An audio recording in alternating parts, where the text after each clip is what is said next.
Hello, this is the news on NTA International. I am Vivian Ezadefi, and now the headlines. Federal government denied signing $150 billion Samoa agreement.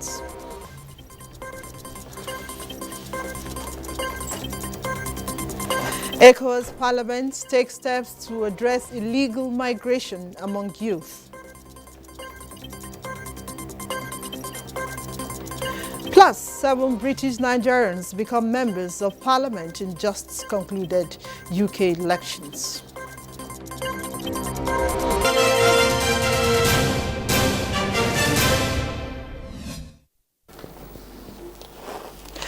Now the news in full. The Minister of Budget and Economic Planning, Atiku Bagudu, on Saturday explained that Nigerians signed a Samoa agreement with the European Union (EU) to boost food security and inclusive economic development amongst other vital areas.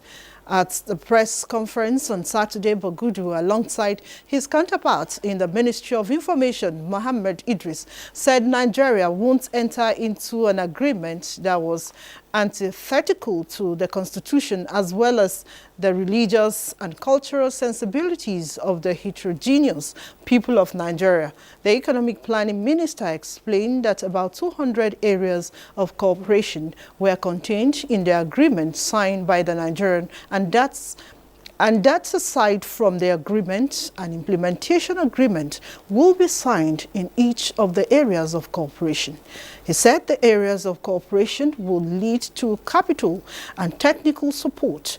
Asked why the federal government signed the Samoa agreement, Bagudu told newsmen that the agreement was for multi-sectorial development. He said, when you get a copy of the agreement, you will see that this is a broad agreement. It is about education, it is about food security, it is about water, it is about sanitation, it is about decent work, it is about demography, it is about youth, it is about culture and sustainability sustainable development. It is about inclusive economic development. It is about private sector development. It is about human rights, democracy, and the rule of law.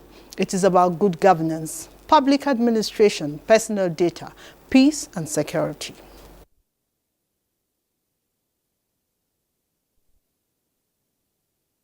Endorsement was accompanied with a statement of declaration which is provided for in the agreement, clarifying and understanding the context of the agreement.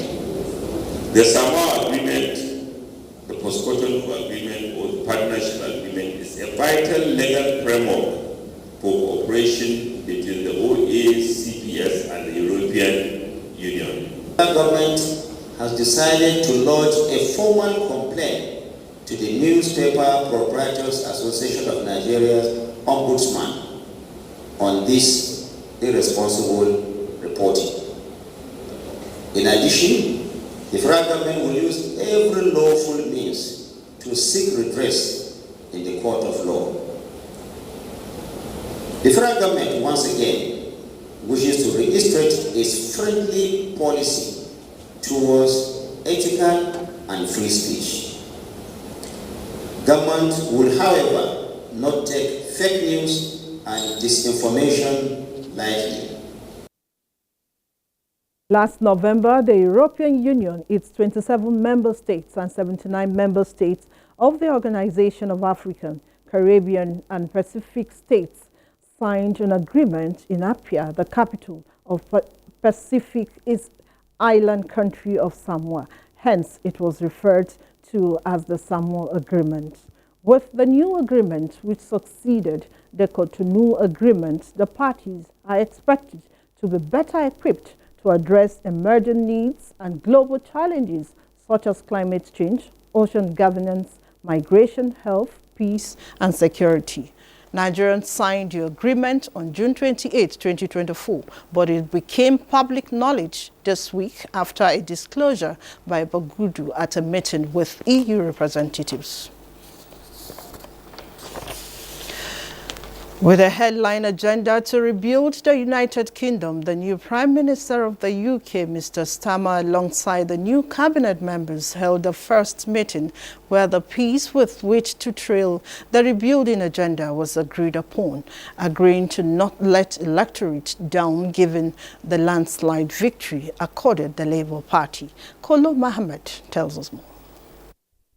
Newly elected UK Prime Minister Keir Starmer on Saturday began his first full day in charge with a meeting of his cabinet after his Labour Party's huge victory, which ended 14 years of Conservative rule. Starmer held the first meeting of his top team with Britain's first woman Finance Minister Rachel Reeves and new Foreign Minister David Lammy in attendance.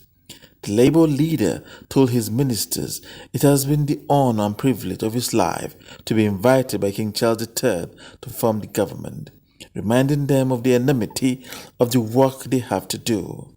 Starmer spent the first hours in Downing Street on Friday appointing his ministerial team, hours after securing his centre-left party's return to power with a whopping 174-seat majority in the UK Parliament. In his closing, he said the work of change begins immediately and has no doubt rebuilding the UK is a must-do. Kolo Muhammad, NTA News. 7 British Nigerians have been elected to the parliament in just concluded UK elections. Reports say Chi Onwara Labour MP for Newcastle Central and West, Kemi Badenoch, Saffron Weldon, Kate Osamo, Edmonton, Florence Esholomo, Vauxhall and Camberwell Green, Taiwo Owutemi, Coventry Northwest, as well as Bayo, Alaba, South and East and Rochford all won their respective seats. Kolo Mohammed again tells us more. In the past, other Nigerian British politicians have also made history in UK politics. Helen Grant, a British Nigerian politician, became the first African-born Conservative MP in 2010. This latest crop of Nigerian British MPs join a growing list of trailblazers who are making a significant impact in UK politics. The successful candidates have been praised for their hard work and dedication to their constituencies and are expected to bring a unique perspective to the House of Commons. The just concluded UK elections, I say, indicate a rewritten political path traveled by the United Kingdom as the Labour Party's many years of drought and landslide victory was ended. Kolo Muhammad, NTA News. The Iranian presidential election has been won by reformist candidate Masoud Pezeshkian. He defeated his conservative competitor in a deciding vote amid rising local and international tensions. Kolo Mohammed again tells us more. His victory was announced by the country's election commission on Saturday. His voters had flocked the streets in Tehran and several other cities to celebrate even before Iran's Interior Ministry announced the final results. Masoud Pezeshkian is a 71-year-old heart surgeon and member of the Iranian parliament. The new president has been critical of the country's notorious morality police and caused a stir after promising unity and cohesion as well as an end to Iran's isolation from the world. He has also called for constructive negotiations with the Western powers over a renewal of the faltering 2015 nuclear deal in which Iran agreed to curb its nuclear program in return for easing Western sanctions. Turnout in the latest round of voting was 50% higher than the first round last week, when the turnout was the lowest since the Islamic Revolution in 1979 amid widespread discontent, but still considerably low. Kolo Muhammad, NTA News. 40 Nigerian technical and corps volunteers have returned from Uganda and Gambia after their 2 years service in those countries. Kelvin Ebunaye was at their debriefing in Abuja. 13 of them served in Uganda and 1 in the Gambia. They are members of the NTAc volunteers deployed in 2022 to different universities in the benefited countries. They are professionals in science, engineering and technology. An excited Director General of NTAc, Dr. Yusuf Buba Yakub, who received them, presented certificate of service to the volunteers, noting that the reviews on them by their various institutions were an attestation of the impact the NTA scheme is making across Africa and the Caribbean. Last month, we visited some countries in the Caribbean, like Jamaica, Belize, Guyana, etc. We're having engagements with them. We already have volunteers serving in the Caribbean, and our volunteers in the Caribbean are impacting our culture there because we have experts in crafts.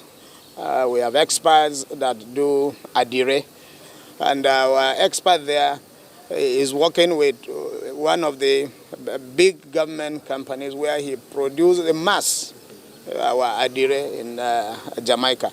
So that is cultural exchange. We have won a lot of grants, and we have some projects ongoing with that same program, and that's a great experience. And they were ready to do anything to keep us. This set of volunteers are the second to serve in Uganda in the past 4 years, where another batch is gearing up for deployment following a robust bilateral relation between Nigeria and Uganda. In Abuja, Kelvin Ebunwaye, NTA News. Concerned by the dangers associated with illegal migration, especially among youth, ECOWAS Parliament is taking pragmatic steps to address the ugly trend. At this Saturday's plenary, representative of International Organization for Migration presented a current state of youth migration across the seas in West Africa. ECOWAS Parliament correspondent Mohamed Rabioli has details. 85% of migration is within the West African region. If we look at immigration, here you have the figures. There are over 12.5 million immigrants. Deliberations on the floor of the House of ECOWAS Parliament centered on how to deal with illegal migration. Members said that the phenomenon is characterized by economic opportunities and social networks which need urgent redress. We have to ensure that we make our countries attractive for young people. Those of us in governance have failed the young people. From your position to improve the welfare of the citizenry as a whole. From the statistics we got, the level of migration was higher last year and this year. Why? Because of the conflict, because of the distortion in world economy. Others called for the review of policies, good governance, and strengthening border control to curb the migration process.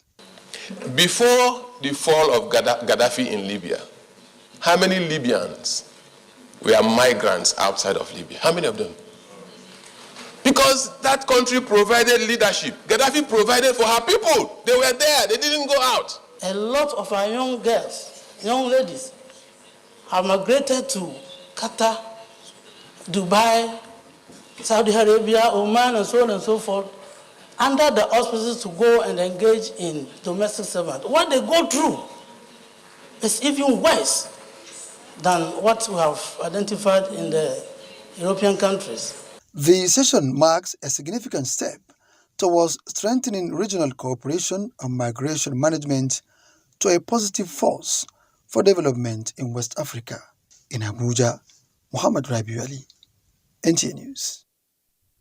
To Agric now, the International Fund for Agricultural Development, IFAD, has injected $40 million into the rural economy in the Niger Delta.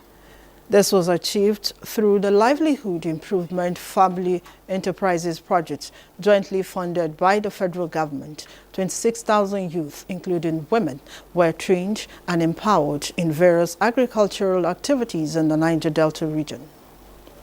A lot of infrastructural development that have been taking place within the space of months, and these largely are huge funds that we've injected into the rural economy, and these are drivers of the market-driven approach that Life NTA as a project is intensifying on. As you likely was acknowledged by the Commissioner of Agriculture, this is an area where we have invested heavily, and such funds are within the rural framework of the environment where we are operating. And that is exactly why the magic has manifested. It's a unique market system development approach that is being driven through the Life ND project, and the fact that in terms of sustainability, there is an incubation system that brings mentors and mentees together.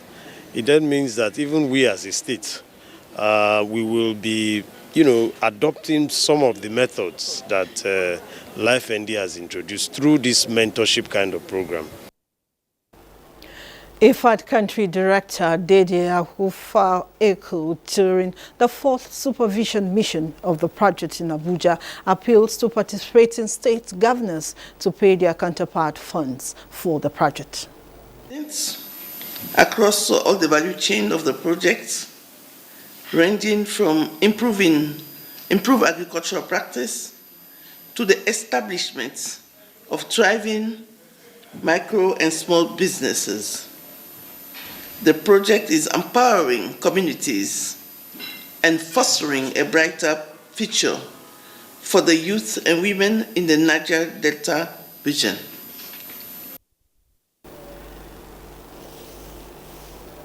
Hope is rising for out-of-school children across the Federation. Hope is rising for out-of-school children across the Federation with the launch of a new policy program tagged Bridging Learning Opportunities for Out-of-School Minors, Bloom. The program, which is in partnership with UNICEF and the Federal Ministry of Education, is an initiative of the African Youth Growth Foundation. David Ira reports. The United Nations Children's Education Fund, UNICEF, indicates that Nigeria has the highest proportion of out-of-school children in the world, with only 63% of primary school-aged children attending schools regularly. Girls are disproportionately affected, making up 62% of the over 20 million children lacking access to education.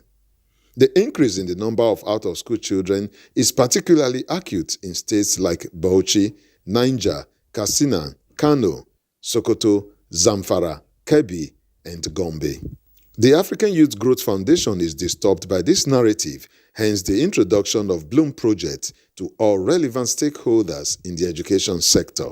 Our target under the Bloom Project is to enroll 2 million out-of-school children in formal education institutions and schools around the country in the next 5 years. So we are going to work with a lot of the state governors, a lot of the state governments in the northern part of the country to see that we de-escalate the current numbers of out-of-school children in Nigeria through constructive partnership with government and non-governmental institutions. UNICEF and the education authorities see a major breakthrough for Nigeria with partnerships such as this. The way we support the government of every country where we have, countries that are member states, is the way that we support every initiative that will contribute to the effort of such government. So in technical areas on this journey of your Bloom, as well as capacity building for teachers, we will always be there, willing to work with you. Government cannot do it alone. Government has been trying. We in FCT UBEB, we have been doing our best in several other ways. That's why we cannot do it alone. That's why we are happy. Anytime we see an NGO like this coming up with this initiative, we go out of our way to collaborate with them, to give them the massive support we can. AYGF has already enrolled 30 children at the LEA Primary School, Karumajiji, and distributed school materials to over 100 pupils of the school. In Abuja, David Ire, NTA News. There will be more reports after this time out. Stay with us. Tuberculosis, popularly known as TB, is an airborne disease that can be contacted by anybody regardless of age, tribe, and socioeconomic status. Despite availability of new testing equipment for TB, diagnosing TB in children is still more difficult than in adults. During the National Childhood TB Testing Week that will be taking place across the country, healthcare workers from the national and state TB programs, with support of various partners, will visit our communities to create more awareness and conduct screening and testing for TB among children. TB is treatable and curable only if detected early. Every child's life matters. Let us join hands together and end TB among our children and in Nigeria. Thank you. God bless the Federal Republic of Nigeria. Thanks for being there. Director General of the Nigerian Television Authority, NTA, Salihu Abdulhamid Dambos, has again been honored with an award of Charity Without Borders by the Rotary Club of Abuja, Maitama. The recognition is coming as a result of the DJ's sterling contributions to the promotion of the mandate of Rotary International. Charles Alpha reports. It was the investiture of the 13th President, Rotary Club of Abuja, Maitama, Rotarian Rosamond Favor Uche, a woman whose contributions to her community, profession and Rotary is believed to exemplify the standards of a leader and a go-getter. For the next Rotary year, the Magic President, as she is fondly called, will be championing the cause of the club. Together we will serve with passion and dedication, making a positive impact on the world around us. We are celebrating not only the cornerstone of leadership within this club, but the continued commitment that makes Rotary the beacon of service. NTA, the only station with a global reach. The Director General of NTA, Salihu Abdulhamid Dambos, as part of those contributing to the ideals of Rotary Club International, was honored with the award of Charity Without Borders by the Rotary Club of Abuja, Maitama. The Executive Director, Special Duties, Adamu Sambo, received the award on his behalf. The DG of NTA, Comrade Salihu Abdulhamid Dambos, is a man of character, is a man of honor, is a man of integrity, who is passionate about service to the Nigerian nation and humanity. So with this award now, as a family member of Rotary, they will find him very responsive, very responsible and dependable ally in propagating the ideals of Rotary International. The objective of the Rotary Club of Abuja, Maitama, is to encourage and foster the ideal of service as a basis of worthy enterprise. Charles Alpha, NTA News. Civil society organizations in Nigeria and anti-graft initiative groups have expressed concern over increasing cases of corruption, especially through the public procurement process. The CSOs and partners as advocates for change have identified ways of ending corrupt practices perpetrated through the procurement process. Ayodeji Makende reports. Loss of Nigeria's commonwealth to corruption and financial crimes is a trend that has continued to dominate intellectual discourse. The ongoing fight against these sharp practices by different agencies of government over the years has led to major arrests, conviction, seizures and forfeitures. But like a cankerworm, it continues to eat deep into the fabric of the society. In the midst of this fight, civil society observers identify corruption in procurement process as pathway costing Nigeria a fortune that could have been channeled to improving socio-economic well-being of citizens. In a deliberate attempt to halt this, Procurement Observation and Advocacy Initiative and civil society organizations are calling for strengthening of laws, backing the Bureau of Public Procurement and the establishment of a National Council for Public Procurement. This, they believe, will advance the capacity of the agency to effectively fulfill its mandate as contained in the Public Procurement Act of 2007. When a contract is issued, the final point is that a certificate is issued to the contractor and payment is made. So there are a lot of processes. Once a certificate of no objection is issued, it simply means all the letters of the contract have been followed. It's not meant to undermine any person or professional bodies in Nigeria. The effort is rather to support them and the federal government in this trying period of uncontrolled procurement corruption cases in the public sector. This select group of non-state actors under the World Bank Federal Republic of Nigeria Economic Reforms and Governance Project 2010 also called on the President Tinubu administration to enforce full compliance with principles guiding conduct of procurement proceedings in public sector. In Abuja, Ayodeji, Makinde, NTA News. President Bola Ahmed Tinubu has handed over a brand new state-of-the-art health facility to the Abia State government as part of his commitment to improving the healthcare system in Nigeria.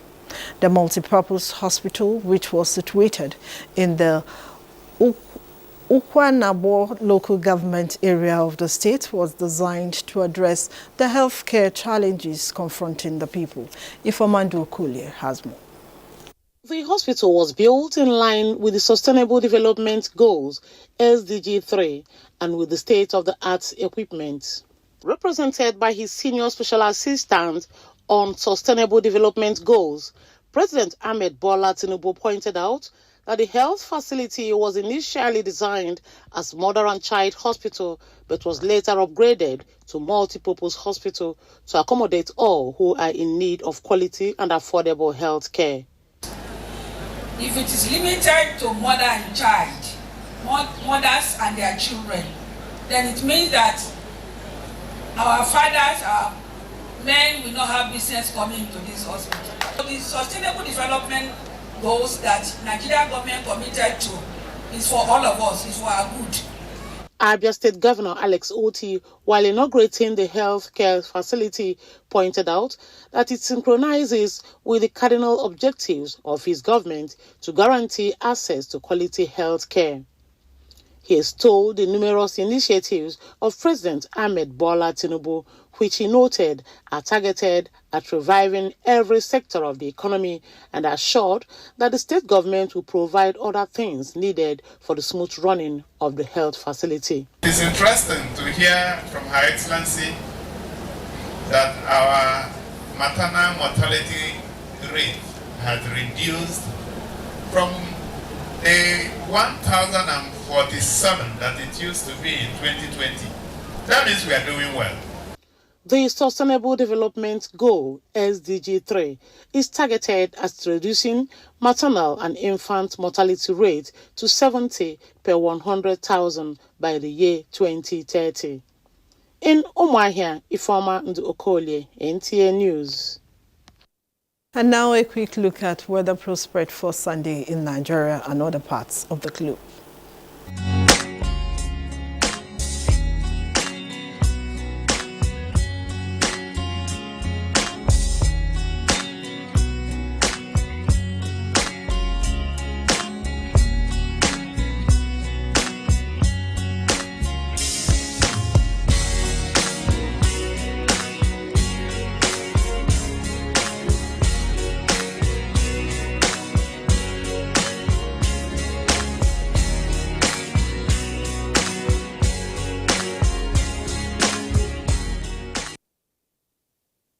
And this is where we end the news. Thanks for watching. I am Vivian Izadifi.